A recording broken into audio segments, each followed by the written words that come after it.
How would you describe the music of Rudolf Komorous to someone who hadn't heard it before? Well, Komorous's music is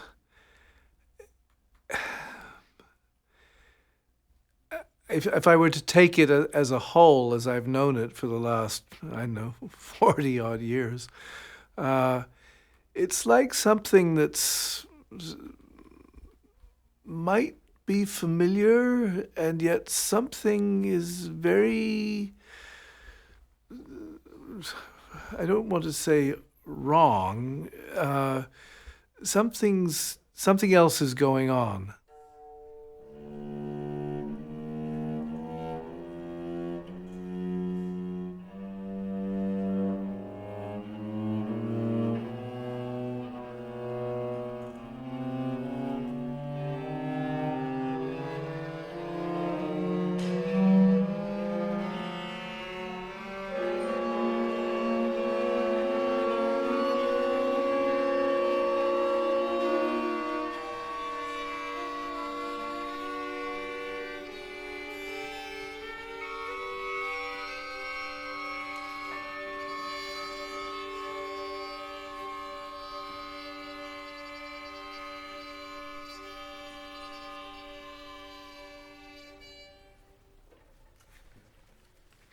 Pretty good.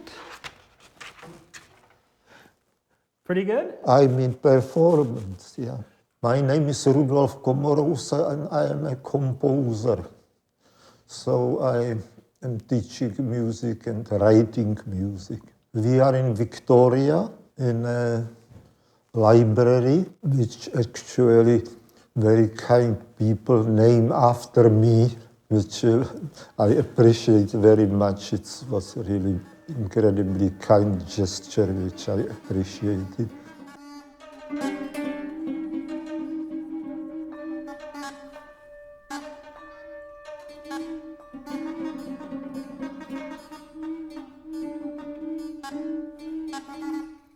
It sounds like on the farm.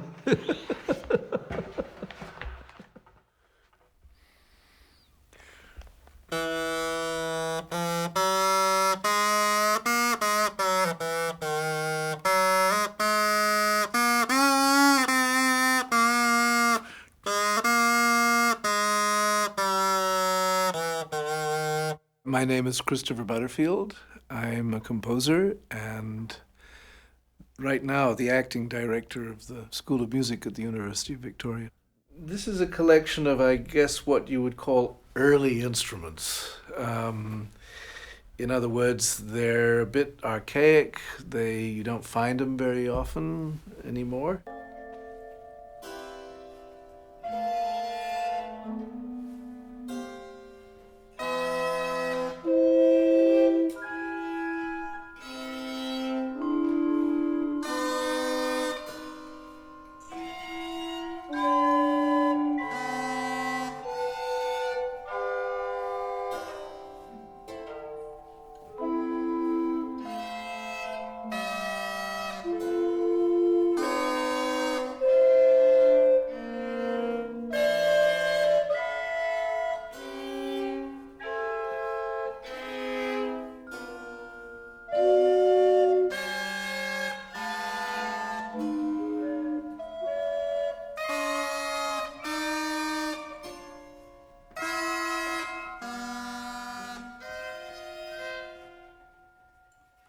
Back in about 1970, early 70s, I guess, I was a student here, and there was a musicologist, music historian who came to teach here named Christine Mather, and she came from the University of Manitoba in Winnipeg, and she'd been a member of the University of Manitoba Consort, which was a kind of early music ensemble with Peggy Sampson, who was a very well-known viol player. And when she came, she brought the instruments. And so, these instruments just suddenly appeared: recorders, crumb horns, organs, psaltery, bells. Suddenly we had these instruments. She was teaching history of music, but she also organized summer courses for old instruments players, and it was very popular. A lot of students came from all America, and so she got about second or third year of these summer courses, she got an idea that they shouldn't play just old music, but they should also try to play contemporary music.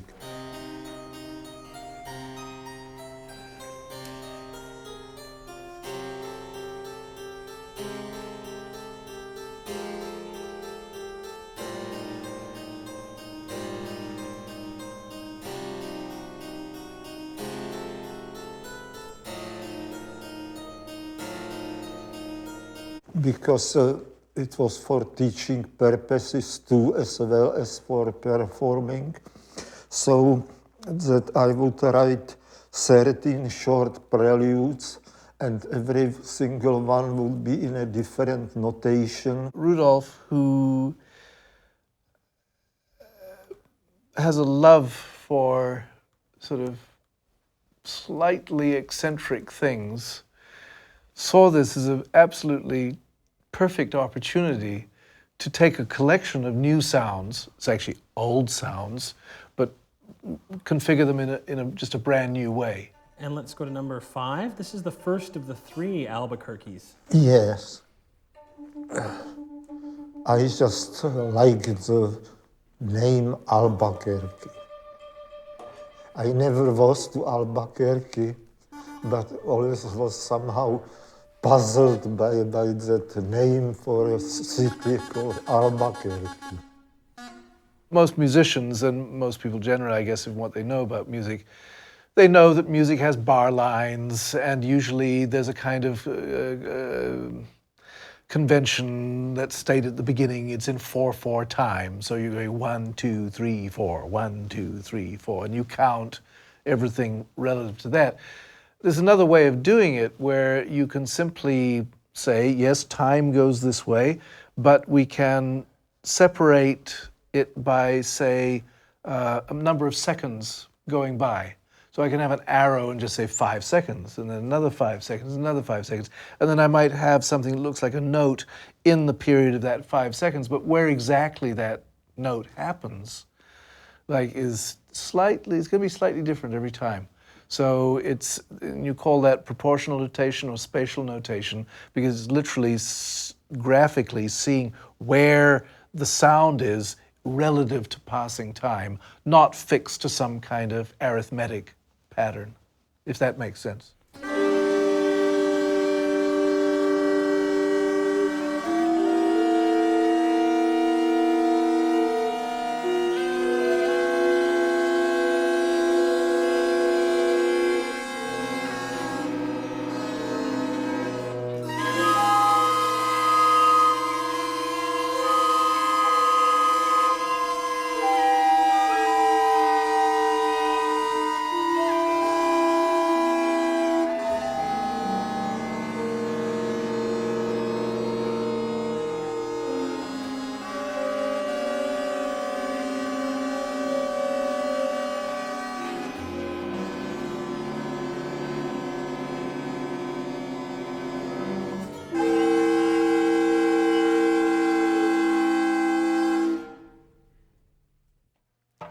You see what's interesting?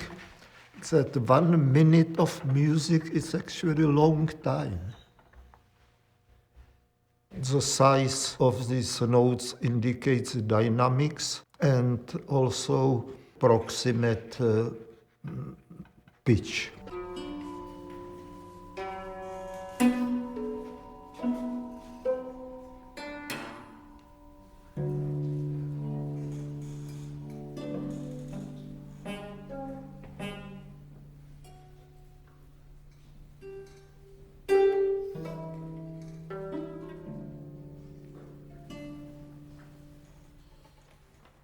He's dealing with something that sounds like triadic harmony. right, which is the harmony that we're all familiar with, except you might be hearing dissonances in the forms of kind of major, minor triads going together. You'll hear orchestration that completely skews the way you hear a chord that might be quite normal, but because the flute's on the bottom and the trumpet's on the top, it's just like, wait a minute, doesn't, because the tuning gets skewed or the temperament gets skewed a little bit.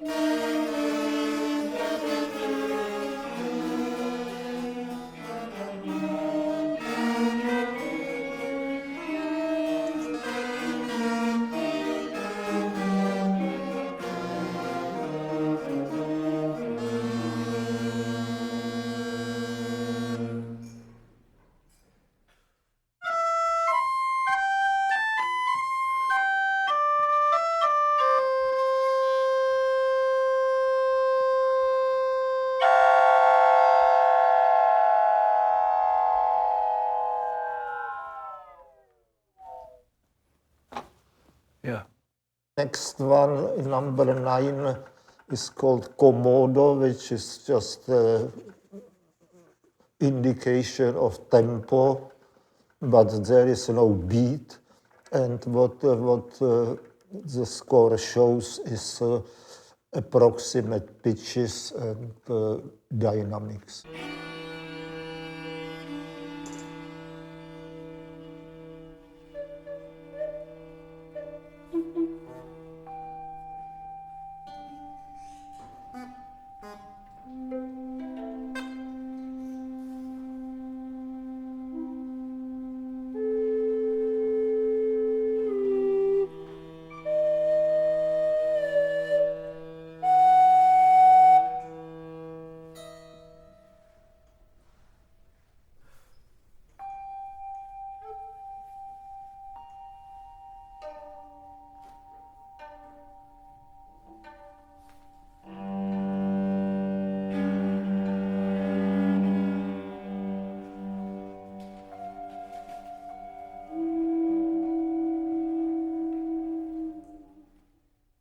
Number 10 is called Boogie Woogie, and it is a boogie woogie.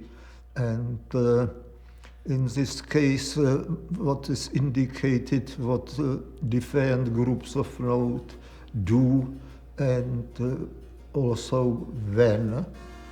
And it's called Boogie Woogie because it is a boogie woogie, and I love boogie woogie.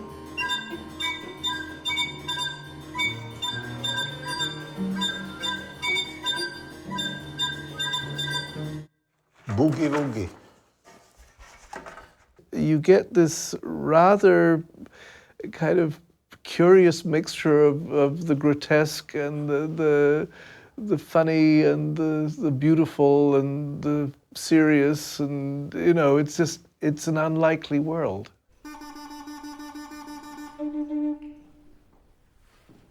I don't know. I like Albuquerque. What do you think it's like for musicians who are used to knowing exactly what they're supposed to play, being asked to do this? Well, it depends on a musician, So it's the same thing as the audience. Some people like such music and some people don't. And this is the same as with performers.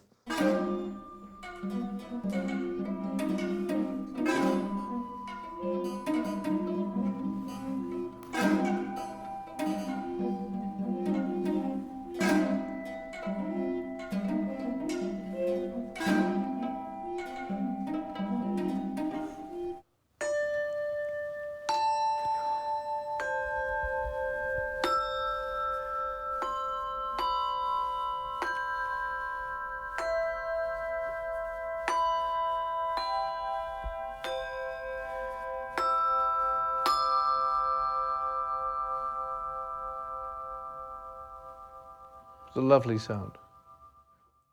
Did I tell you that one of the students on the summer course was apparently from Albuquerque. And he or she, when they got home, so they sent to me every week Albuquerque 1, next week Albuquerque 2, and finally Albuquerque 3 postcards. It was very interesting because contemporary composers like sounds of all kinds. So it was pretty good and interesting to get these sounds, which one couldn't get with string quartets and normal instruments.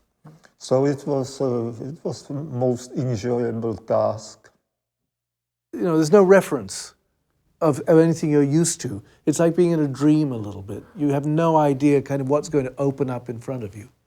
So people who set out to play his music should be very, very careful, because it's a world you actually have to assimilate. It might look like it's kind of normal, but it's not Kansas anymore.